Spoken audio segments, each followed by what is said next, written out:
All right, Shalom. First and foremost, I want to give all praises, honor, and glory to Yahweh Bashem Yahushai, Bashem Kodash. Double honors to the apostles and elders of Great Millstone who rule well and teach well. Peace and blessings to the elect out there that's pushing this word in all truth and sincerity. All right, this lesson is going to be about the plague of darkness, and it is inspired because, the other night I was driving through North Memphis and like the whole strip that I was driving down, you know, street lights, traffic lights, all the business lights, dark. So it made me think of it. I was like, I got to do a lesson on that because, hey, it is spooky season too, so-called October, this folly day, Halloween coming up where people like to dress up like, get into that spooky spirit, But hey, what they don't know is that the Most High is the Father of all spirits. He controls the left hand spirits and the right hand spirits. Um, so without further ado, I'm just going to jump into it. This is Exodus chapter 10, verse 21. And the Lord said unto Moses, Stretch out thine hand toward heaven, that there may be darkness over the land of Egypt, even darkness which may be felt. you know, the Most High said, he worked through Moses, to bring a thick darkness, a darkness that can be felt, you know. And if you've ever experienced sleep paralysis, then you can probably imagine what this darkness that could be felt was like. If you've ever had the sense of like, someone on top of your shoulders when you're in a really dark room, or you get the weebie-jeebies. That's what this was. Verse 22, and Moses stretched forth his hand toward heaven, and there was a thick darkness in all the land of Egypt 3 days. Damn. So for 3 days, man, it was just like pitch black. 23, they saw not one another, neither rose any from his place for 3 days. But all the children of Israel had light in their dwellings. So, hey, Israel was taken care of during this thick darkness, or darkness that can be felt. And Pharaoh called unto Moses and said, Go ye, serve the Lord, only let your flocks and your herds be stayed. Let your little ones also go with you. And Moses said, Thou must give us also sacrifices and burnt offerings, that we may sacrifice unto the Lord our power. So he's saying, like, we have to take our flocks so we can offer sacrifices to the Lord. Skipping 26 because I just explained that. But the Lord hardened Pharaoh's heart, and he would not let them go. So Pharaoh was like, hell no, like, all right, fuck it then. Y'all can't go at all then. Because the Most High put that proud spirit in him. But yeah, man, like, that plague of darkness was, something to be fearful of, because in the book, or the chapter 17 of the book Wisdom of Solomon, it goes in depth of it. I'll start at 1, and this is one of my favorite chapters because this will put the fear of Lord in you. For great are thy judgments and cannot be expressed. Therefore unnurtured souls have erred. For when unrighteous men thought to oppress the holy nation, they being shut up in their houses, the prisoners of darkness, and fettered with the bonds of a long night, lay there exiled from the eternal providence. And that word providence, is a good word. It says the protective care of the Most High, or of nature as a spiritual power. So the unrighteous men that oppress the holy nation, hey, you best believe that they experience, they're outside of that eternal providence, outside of, the Most High's care. So you can, but hey, and when brothers say, like, the elite aren't getting sleep at night, it's not only because, we're uh, going out and prophesying and they're getting scared that, someone's saying out on the street that there's going to be new rulership, but they're also not getting sleep because, we're putting curses on them, and spirits are fucking with them like this. And we're about to get into it. This is verse 3. It says, For while they supposed to lie hid in their secret sins, They were scattered under a dark veil of forgetfulness, being horribly astonished and troubled with strange apparitions. You know, an apparitions, a ghost or ghost-like image of a person, the appearance of something remarkable or unexpected, typically an image of this type. Um, yeah, let's go to. Ooh, I like the source. Different words that can mean the same thing: phantom, specter, spirit, wraith, vision, hallucination, spook. um, yeah, let's see. Apparition. Yeah, ghost or ghost-like image of a person. Yeah, it's the same. Oh, look, there's a movie called Apparition. Let's get it in the etymon.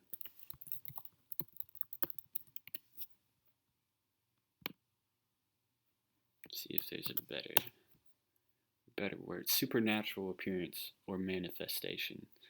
I like that definition.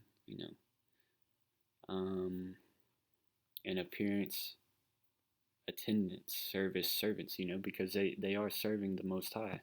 That's another scripture I need to get. Matter of fact, I'll get it right now. Spirit created for vengeance. KJV. Yeah, Ecclesiasticus 39. Let's see. Yeah, I'll start at 28. It says, "There be spirits that are created for vengeance, which in their fury lay on sore strokes. In the time of destruction they pour out their force and appease the wrath of him that made them." And who made those spirits? It's the Most High. You can read Isaiah 45 and 7. He forms the light and creates darkness, creates good and evil. So these apparitions, the plague of darkness, that darkness that can be felt, the Most High created that. Verse 29, fire and hail and famine and death, all these were created for vengeance. Teeth of the wild beast and scorpions, serpents, and the sword, punishing the wicked to destruction. So if you ever wondered, well, why do evil things happen? Why do people's houses get flooded and they have to be homeless or some shit like that? Hey, they shall the Most High created those for vengeance. Verse 31, they shall rejoice in his commandment, and they shall be ready upon earth when need is, and when their time is come, they shall not transgress his word. So the Most High created these spirits for a purpose. And their only purpose is to do that thing that whatever they were created to do. So if there's a spirit to scare the hell out of you, hey, that spirit is ready, and when his time comes, he will not transgress his word. He's going to accomplish whatever that uh, spirit was created to do. Where was I? Wisdom of Solomon 17. So they're scattered under a dark veil of forgetfulness, being horribly astonished, greatly surprised or impressed, amazed.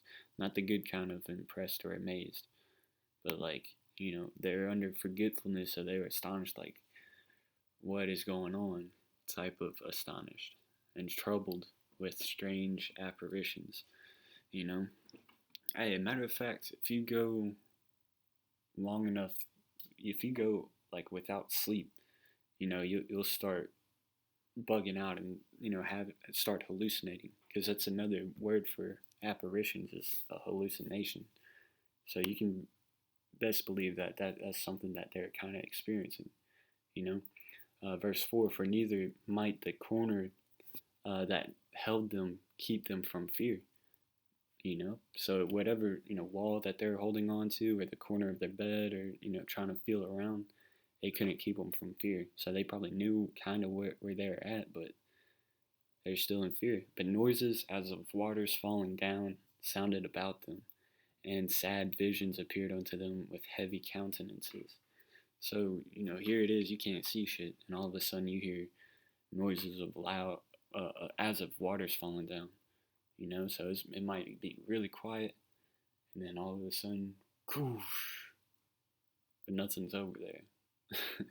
And then, you can't see anything, but then all of a sudden a sad vision appears in front of you.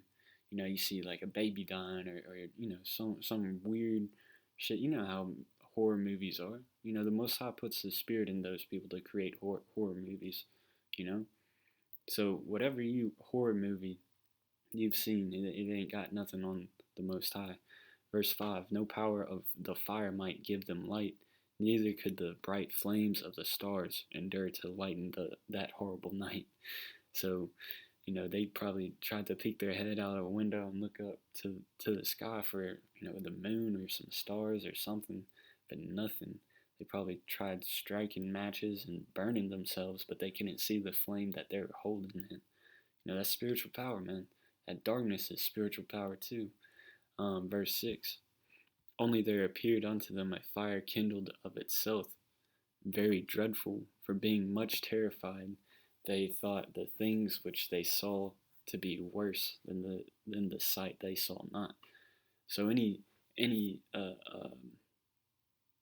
fire that they did see, it just appeared out of nowhere, and it is so dreadful that there it says, very dreadful, for being much terrified, they thought the things which they saw to be worse than the sight they saw not. So they rather be in that plague of darkness and have any sort of light appear, because whatever that light that appeared was kindled of itself, just materialized, scared the shit out of them, and probably disappeared, you know.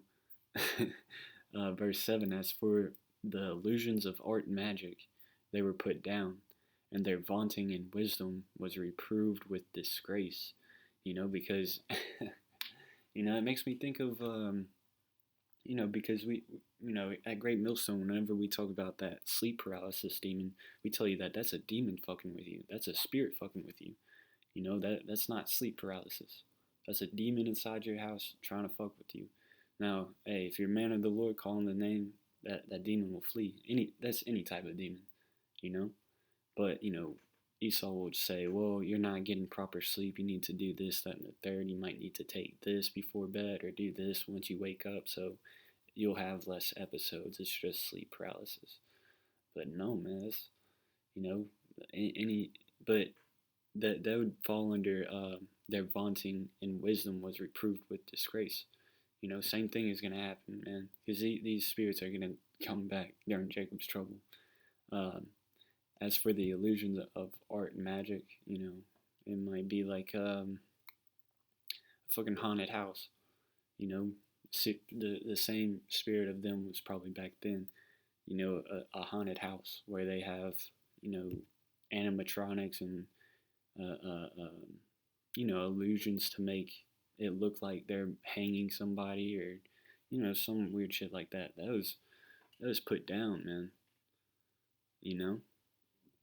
Oh, yeah, Egyptians also would throw their sticks down and turn into snakes, but it was really just like an illusion, you know? That all that is going to get put down, man.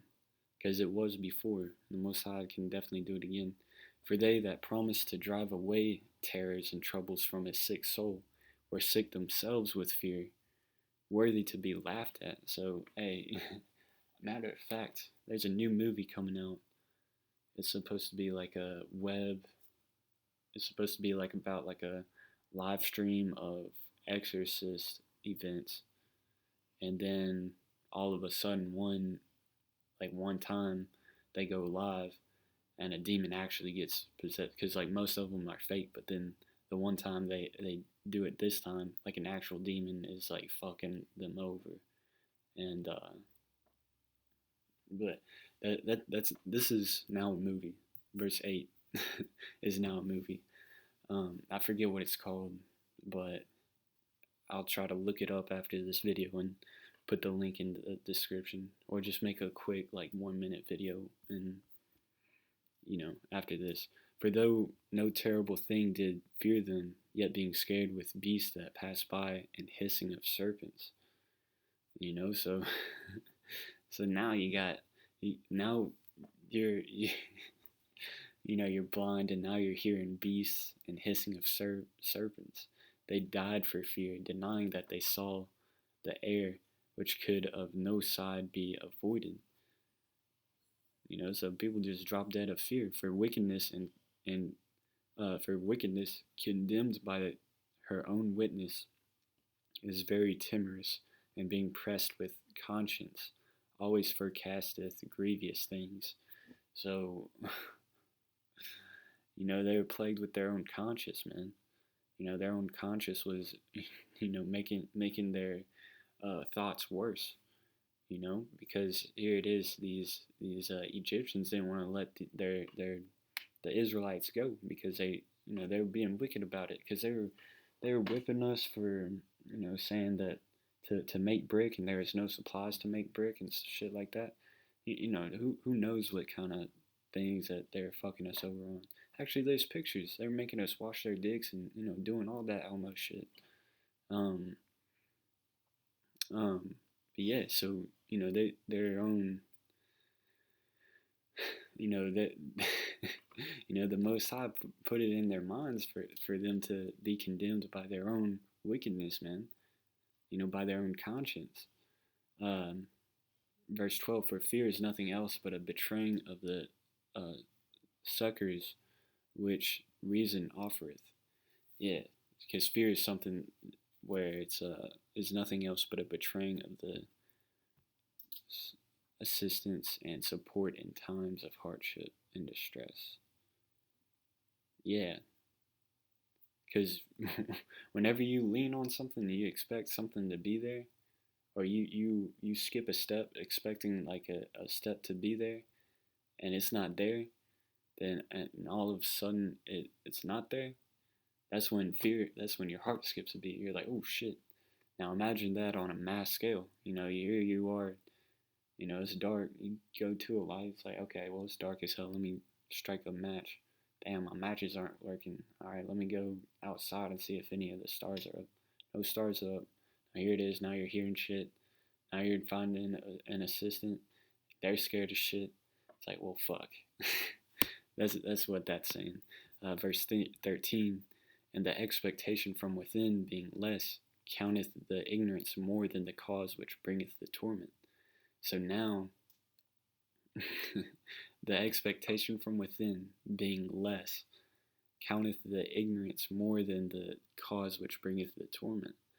So, but they, sleeping the same sleep that night, which was indeed intolerable, and which came upon them out of the bottoms of inevitable hell, were partly vexed with monstrous apparitions, and partly fainted, their heart failing them, for a sudden fear and not looked for came upon them. So then whosoever there fell down was straitly kept, shut up in a prison without iron bars. For whether he were a husbandman or a shepherd or a laborer in the field, he was overtaken, and endured that necessity which could not be avoided.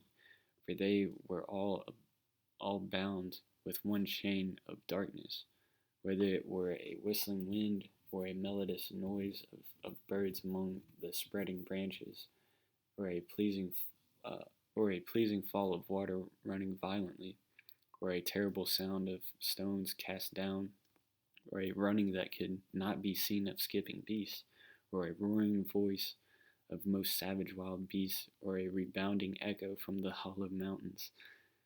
These things were made them to swoon to fear. So it says even, whistling winds and melodious noise of birds, were scaring the shit out of them. And that's funny as hell, man.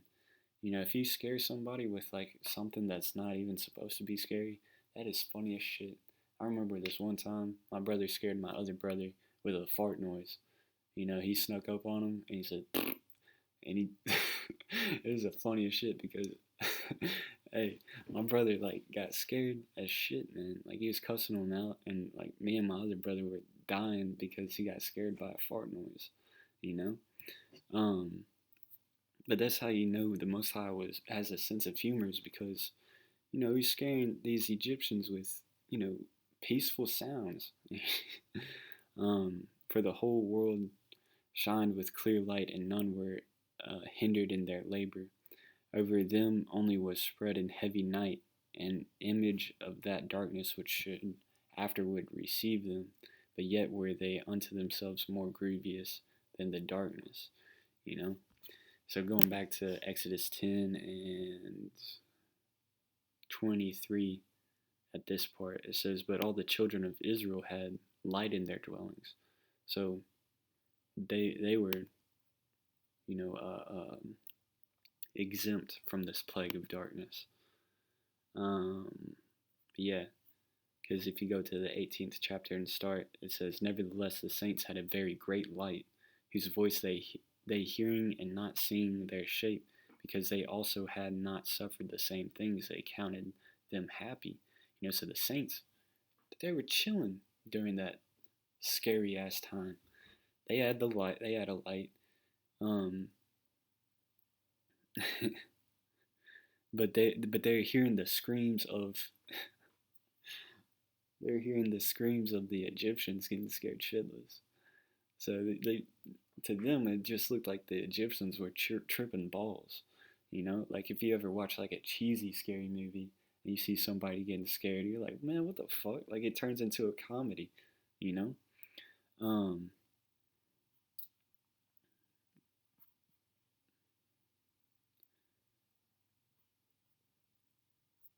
but yeah, you can go into this chapter uh, by yourself. It goes into the light that was on the Israelites. Um, yeah, where do I want to go? Yeah, this is Jeremiah 23 and 7. Therefore, behold, the days come, saith the Lord, that they shall no more say, the Lord liveth, Yahweh liveth, which brought up the children of Israel out of the land of Egypt. But Yahweh liveth, Yahweh Bashem Yahushai liveth, which brought up and which led the seed of the house of Israel out of the north country, and from all countries whither I had driven them, and they shall dwell in their own land. So it's going to come to a time where the deliverance that's about to come, Yahweh Bashem Yahushai, when he delivers the elect out of all four corners of the earth, it's going to outshine the deliverance out of Egypt. Those 10 plagues are going to look like a ant compared to an elephant. you know. Um, yeah, I'm gonna grab Isaiah 60 and 2. For behold, the darkness shall cover the earth, and gross darkness the people. But the Lord shall arise upon thee, and his glory shall be seen upon thee. So this is talking about, dark times, evil times, gross darkness, uh, um, going upon the earth and upon the people. But, to the elect, the Lord's going to be with them. Um, Jeremiah 30 and 7. Alas, for that day is great, so that none is like it. It is even the time of Jacob's trouble, but he shall be saved out of it. So the day that's coming, man, it's gonna be great and terrible. You know, it's gonna be great for the elect and terrible for you wicked ass motherfuckers that hey are faithless. All right, this is Daniel 12 and 1. And at that time shall Michael stand up, the great prince, which standeth for the children of thy people. And there shall be a time of trouble, such as never was since there was a nation, even to that same time. And at that time thy people shall be delivered, every one that shall be found written in the book. So hey, plague of darkness, that's another thing to watch out for, man. It is those strange apparitions, but during those strange apparitions, you just gotta have faith that the Lord is with you, man. All right. So with that, I hope this video was edifying. Once again, I'm gonna give all honor and glory to Yahweh Ba'Shem Yahushai Ba'Shem Makakodash. Shalom.